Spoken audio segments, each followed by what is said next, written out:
मधुबन के बाबा मुरली वाले, आपका क्या कहना, आपका क्या कहना। ओम शांति। आज शनिवार 7 अक्टूबर 2023 के ईश्वरीय महावाक्य। आज की साकार मुरली में बाप दादा बोले, मीठे बच्चे, बुद्धि को यहाँ वहाँ भटकाने के बजाय घर में बाप को याद करो, दूर दूर तक बुद्धि को ले जाओ। इसे ही याद की यात्रा कहा जाता है। बाबा क्या बोले बच्चों से? बाबा बोले, मीठे बच्चे, बुद्धि को यहाँ वहाँ भटकाने के बजाय घर में बाप को याद करो, दूर दूर तक बुद्धि को ले जाओ। इसे ही याद की यात्रा कहा जाता है। प्रश्न: जो बच्चे सच्ची दिल से बाप को याद करते हैं, उनकी निशानी क्या होगी? उत्तर: पहली निशानी, सच्ची दिल से याद करने वाले बच्चों से कभी कोई विकर्म नहीं हो सकता। उनसे ऐसा कर्म नहीं होगा जिससे बाप की ग्लानि हो। उनके मैनर्स बड़े अच्छे होते हैं। दूसरा, वह भोजन पर भी याद में रहेंगे। नींद भी समय पर स्वतः खुल जाएगी। वह बहुत सहनशील, बहुत मीठे होंगे। बाप से कोई भी बात छिपाएंगे नहीं। आज का गीत हमारे तीर्थ न्यारे हैं। ओम शांति। बाप बैठ बच्चों को समझाते हैं। कोई निराकार बाप को समझे, कोई साकार बाप को समझे, कोई माता पिता को समझे। यह माता पिता समझाते हैं तो भी माता अलग और पिता अलग हो जाते। अगर निराकार समझाए तो निराकार अलग, साकार अलग हो जाते। परंतु यह समझाने वाला बाप है। तुम बच्चे ही यह जानते हो कि जिस्मानी तीर्थ और रूहानी तीर्थ है। वह जिस्मानी तीर्थ आधा कल्प के हैं। अगर कहेंगे जन्म जन्मांतर से यह चलते आए हैं, तो फिर ऐसे समझेंगे शुरू से लेकर यह चलते हैं, अनादि है। ऐसे तो है नहीं, इसलिए आधा कल्प से कहा जाता है। अभी बाप ने आकर इन तीर्थों का राज समझाया है। मन मना भव अर्थात रूहानी तीर्थ जरूर आत्मा को ही समझाते हैं, और समझाने वाला है परमपिता परमात्मा, और कोई समझा न सके। हर एक अपने अपने धर्म स्थापक के तीर्थ पर जाते हैं। यह भी आधा कल्प की रस्म रिवाज है। सब तीर्थ करते हैं, परंतु वह कोई को सदगति दे न सके। खुद ही घड़ी घड़ी तीर्थों पर जाते रहते। अमरनाथ बद्रीनाथ तरफ वर्ष वर्ष तीर्थ करने निकलते, फिर चारों धाम करते हैं। अभी यह रूहानी तीर्थ सिर्फ तुम जानते हो। रूहानी सुप्रीम बाप ने समझाया है।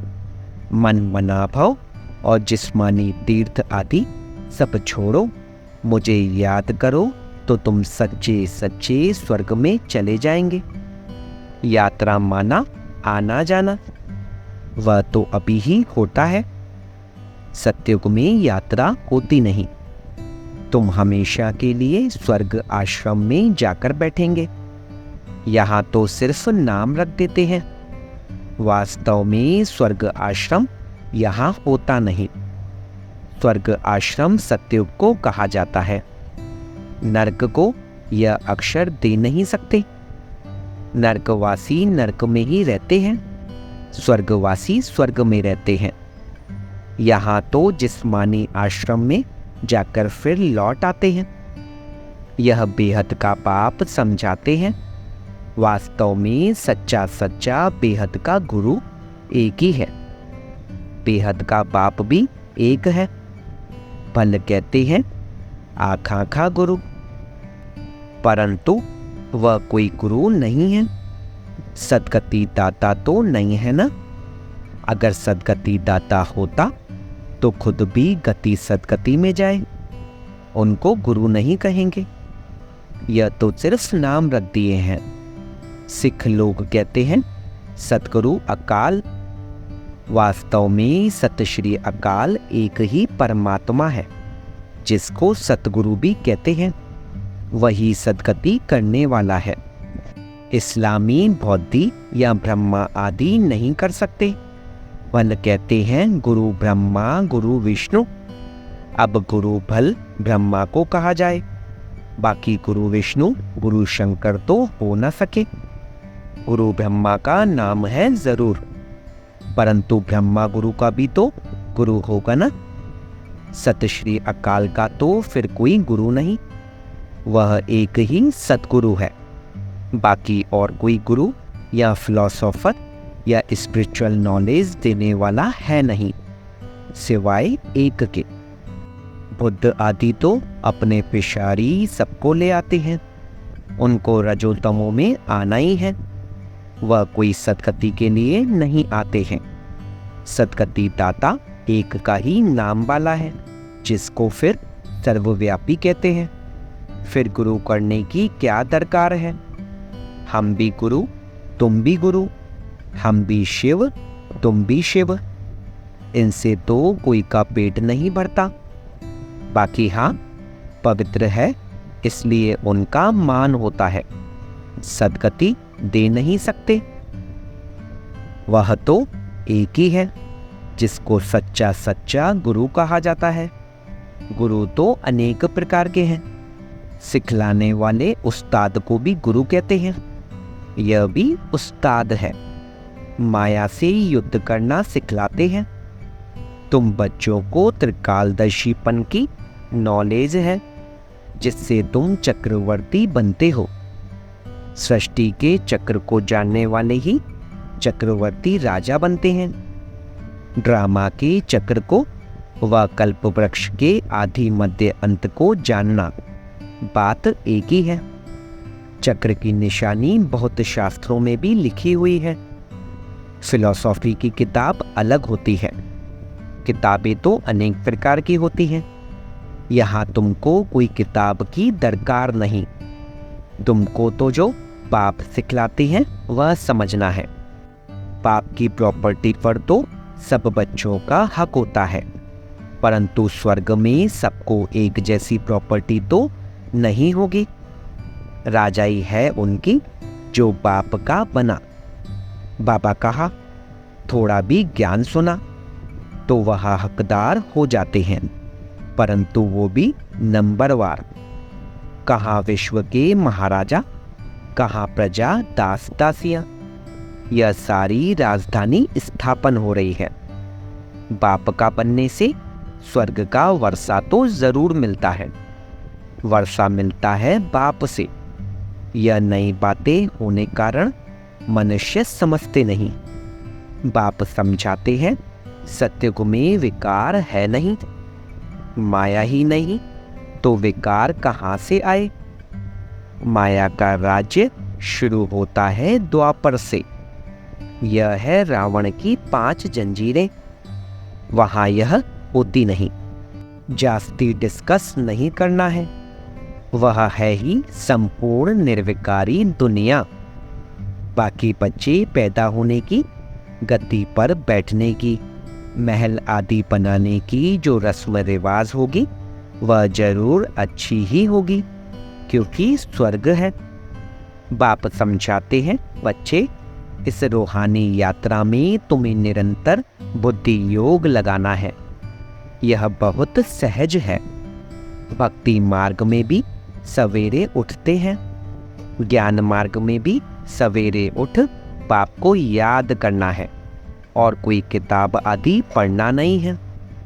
सिर्फ बाप कहते हैं मुझे याद करो, क्योंकि अब छोटे बड़े सबका मौत सामने खड़ा है।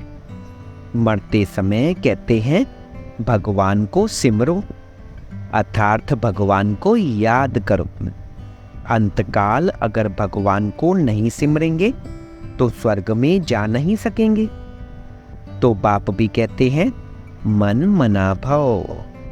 इस देह को भी याद नहीं करना है। हम आत्मा एक्टर है, शिव बाबा की संतान है, लगातार याद में रहना है।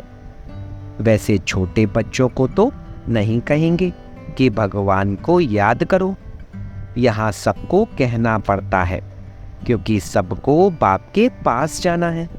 बाप से ही बुद्धि योग लगाना है, कोई से लड़ाई झगड़ा नहीं करना है, यह बड़ा नुकसानकारक है। कोई कुछ कहे सुना अनसुना कर देना है, सामना नहीं करना चाहिए जो लड़ाई हो जाए। हर बात में सहनशील भी होना चाहिए और फिर समझना है बाप बाप भी है, धर्मराज भी है।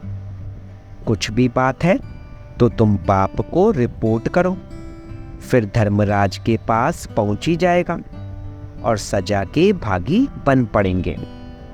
बाप कहते हैं मैं सुख देता हूं, दुख अर्थात सजाएं धर्मराज देते हैं। मुझे सजा देने का अधिकार नहीं है, मुझे सुनाओ, सजा धर्मराज देंगे। बाबा को सुनाने से हल्का हो जाएंगे क्योंकि यह फिर भी राइट हैंड है। सतगुरु का निंदक ठोर ना पाए। जजमेंट तो धर्मराज ही देंगे कि किसका दोष है, उनसे कुछ छिप नहीं सकता। कहेंगे ड्रामा अनुसार भूल की कल्प पहले भी की होगी, परंतु इसका मतलब यह नहीं कि भूल करते ही रहना है। फिर अभूल कैसे बनेंगे? भूल हो जाए तो क्षमा मांगनी होती है। बंगाल में किसका पैर आदि लग जाता है तो झट क्षमा मांगते हैं, यहाँ तो एक दो को गाली देने लग पड़ते हैं। मैनर्स बहुत अच्छे होने चाहिए। बाप सिखलाते तो बहुत हैं, परंतु समझते नहीं तो समझा जाता है इनका रजिस्टर खराब है। निंदा कराते रहते हैं तो पद भ्रष्ट हो जाएंगे। जन्म जन्मांतर के विकर्मों का बोझा तो है ही, उनकी तो सजा भोगनी ही है। फिर यहाँ रहकर अगर विकर्म करते हैं तो उनकी 100 गुना सजा मिल जाती है। सजा तो खानी ही है, जैसे बाबा काशी कलवट का समझाते हैं। वह है भक्ति मार्ग का, यह ज्ञान मार्ग की बात है। एक तो पहले वाले विकर्म है, दूसरा फिर इस समय जो करते हैं उनका दंड 100 गुना हो जाता है। बहुत कड़ी सजा खानी पड़ेगी। बाप तो हर एक बात समझाते हैं, कोई पाप न करो, नष्टो मोहा बनो। कितनी मेहनत है।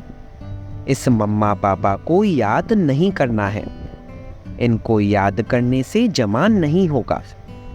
इनमें शिव बाबा आते हैं तो याद शिव बाबा को करना है। ऐसे नहीं कि इनमें शिव बाबा है इसलिए इनकी याद रहे, नहीं, शिव बाबा को वहाँ याद करना है। शिव बाबा और स्वीट होम को याद करना है, जिन मुआफिक बुद्धि में याद रखना है। शिव बाबा वहाँ रहते हैं, शिव बाबा यहाँ आकर सुनाते हैं, परंतु हमको याद वहाँ करना है, यहाँ नहीं। बुद्धि दूर जानी चाहिए, यहाँ नहीं। यह शिव बाबा तो चला जाएगा, शिव बाबा इस एक में ही आते हैं। मम्मा में उनको देख न सके। तुम जानते हो यह बाबा का रथ है, परंतु इनके चेहरे को नहीं देखना है। बुद्धि वहाँ लटकी रहे। यहाँ बुद्धि रहने से इतना मज़ा नहीं आएगा। यह कोई यात्रा नहीं हुई। यात्रा की हद तुम्हारी वहाँ है। ऐसे नहीं कि बाबा को ही देखते रहो क्योंकि इनमें शिव है, फिर ऊपर जाने की आदत छूट जाती है। बाप कहते हैं मुझे वहाँ याद करो, बुद्धि योग वहाँ लगाओ। कई बुद्धू समझते हैं कि बाबा को ही बैठकर देखें। अरे बुद्धि को स्वीटों में लगाना है, शिव बाबा तो सदैव रथ पर रह न सके, यहाँ आकर सिर्फ सर्विस करेंगे। सवारी ने सर्विस कर फिर उतर जाएंगे। बैल पर सदैव सवारी हो नहीं सकती, तो बुद्धि वहां रहनी चाहिए। बाबा आते हैं, मुरली चलाकर चले जाते हैं, इनकी बुद्धि भी वहां रहती है। रास्ता बरोबर पकड़ना चाहिए, नहीं तो घड़ी घड़ी गिर पड़ते हैं। यह तो थोड़ा समय है, इनमें शिव बाबा ही नहीं होगा तो याद क्यों करेंगे। मुरली तो यह भी सुना सकते हैं, इनमें कभी है कभी नहीं है, कभी रेस्ट लेते हैं। तुम याद वहां करो। कभी कभी बाबा ख्याल करते हैं, ड्रामा अनुसार कल्प पहले आज के दिन जो मुरली चलाई थी वही जाकर चलाऊंगा। तुम भी कह सकते हो कि कल्प पहले बाप से जितना वर्षा लिया था उतना ही लेंगे। शिव बाबा का नाम जरूर लेना पड़े, परंतु ऐसे किसको आएगा नहीं। बाप जरूर याद आएगा, बाप का ही परिचय देना है। ऐसे नहीं सिर्फ इनको बैठकर देखना है। बाबा ने समझाया है, शिव बाबा को याद करो, नहीं तो पाप हो जाएगा। निरंतर पाप को याद करना है, नहीं तो विकर्म विनाश नहीं होंगे। बड़ी मंजिल है, मासी का घर थोड़े ही है। ऐसे नहीं भोजन पर पहले याद किया फिर खलास, ऐसे ही भोजन खाने लग पड़े। नहीं, सारा समय याद करना पड़े, मेहनत है। ऐसे थोड़ी उच्च पद मिल सकता है। तब तो देखो करोड़ों में 8 रत्न पास होते हैं। मंजिल बड़ी भारी है। विश्व का मालिक बनना है, यह तो किसकी बुद्धि में नहीं होगा। इनकी बुद्धि में भी नहीं था। अब ख्याल किया जाता है 84 जन्म किसको मिलते हैं। जरूर जो पहले आते हैं वह है लक्ष्मी नारायण। यह है सब विचार सागर मंथन करने की बातें। बाप समझाते हैं, हथ काटे दिल याडे। पल धंधे आदि में रहो, परंतु निरंतर बाप को याद करते रहो। यह है यात्रा। तीर्थों पर जाकर फिर लौटना नहीं है। तीर्थ बहुत मनुष्य करते हैं, अब तो वहां पर भी गंद हो गया है। नहीं तो तीर्थ स्थान पर कभी वैश्यालय नहीं होते थे। अभी कितना भ्रष्टाचार है। एक धनी तो कोई है नहीं, झट गाली देने लग पड़ते हैं। आज चीफ मिनिस्टर है, कल उनको भी उतार देते हैं। माया के मुरीद बन जाते हैं। पैसे इकट्ठे करेंगे, मकान बनाएंगे, धन के पिछाड़ी चोरी करने लग पड़ते हैं। तुम अब स्वर्ग में जाने की तैयारी कर रहे हो, वही याद आना चाहिए, धारणा भी होनी चाहिए। मुरली लिखकर फिर रिवाइज करनी चाहिए। फुर्सत तो बहुत रहती है, रात को तो बहुत फुर्सत है। रात को जागो तो आदत पड़ जाएगी। जो सच्चा सच्चा बाबा को याद करने वाला होगा, उनकी आंख आपे ही खुल जाएगी। बाबा अनुभव बताते हैं कैसे रात को आंख खुल जाती है। अभी तो नींद के लिए और ही पुरुषार्थ करते हैं। हाँ, स्थूल काम करने से भी शरीर को थकावट होती है। बाबा का रथ भी देखो कितना पुराना है। विचार करो, बाबा पतित दुनिया में आकर कितनी मेहनत करते हैं। भक्ति मार्ग में भी मेहनत करते थे, अभी भी मेहनत करते हैं। शरीर भी पतित तो दुनिया भी पतित। बाबा कहते हैं, मैं आधा कल्प तो बहुत आराम करता हूँ, कुछ भी ख्याल नहीं करना पड़ता है। भक्ति मार्ग में बहुत ख्याल करना पड़ता, इसलिए बाप को रहमदिल गाया हुआ है। Ocean of knowledge, ocean of bliss. Ocean of bliss, ocean of knowledge अर्थात ज्ञान का सागर, शांति का सागर। कितनी महिमा करते हैं। वही बाप अभी हमको पढ़ाते हैं और कोई पढ़ा न सके। अच्छा, मीठे मीठे सिक्के लदे बच्चों प्रति माता पिता बाप दादा का याद प्यार और गुड मॉर्निंग। रूहानी बाप की रूहानी बच्चों को नमस्ते। हम रूहानी बच्चों की रूहानी बाप दादा को सिकवा प्रेम से नमस्ते नमस्ते नमस्ते। बाबा शुक्रिया, बाबा शुक्रिया। धारणा के लिए मुख्य सार। पहला पॉइंट, किसी का भी सामना नहीं करना है। कोई कुछ कहे तो सुना अनसुना कर देना है। सहनशील बनना है। सद्गुरु की निंदा नहीं करानी है। दूसरा पॉइंट, अपना रजिस्टर खराब होने नहीं देना है। भूल हो जाए तो बाप को सुनाकर क्षमा मांग लेनी है। वहां ऊपर याद करने की आदत डालनी है। आज का वरदान, साइलेंस की शक्ति द्वारा जमा के खाते को बढ़ाने वाले श्रेष्ठ पद के अधिकारी भव। साइलेंस की शक्ति द्वारा जमा के खाते को बढ़ाने वाले श्रेष्ठ पद के अधिकारी भव। जैसे वर्तमान समय साइलेंस की शक्ति का बहुत प्रभाव है, अल्पकाल के लिए प्राप्ति करा रही है। ऐसे साइलेंस की शक्ति द्वारा जमा का खाता बढ़ाओ। बाप की दिव्य दृष्टि से स्वयं में शक्ति जमा करो, तब जमा किया हुआ समय पर दूसरों को दे सकेंगे। जो दृष्टि के महत्व को जानकर साइलेंस की शक्ति जमा कर लेते हैं, वही श्रेष्ठ पद के अधिकारी बनते हैं। उनके चेहरे से खुशी की रूहानी झलक दिखाई देती है। स्लोगन, अपने आप नेचुरल अटेंशन हो तो किसी भी प्रकार का टेंशन आ नहीं सकता। अपने आप नेचुरल अटेंशन हो तो किसी भी प्रकार का टेंशन आ नहीं सकता। ओम शांति।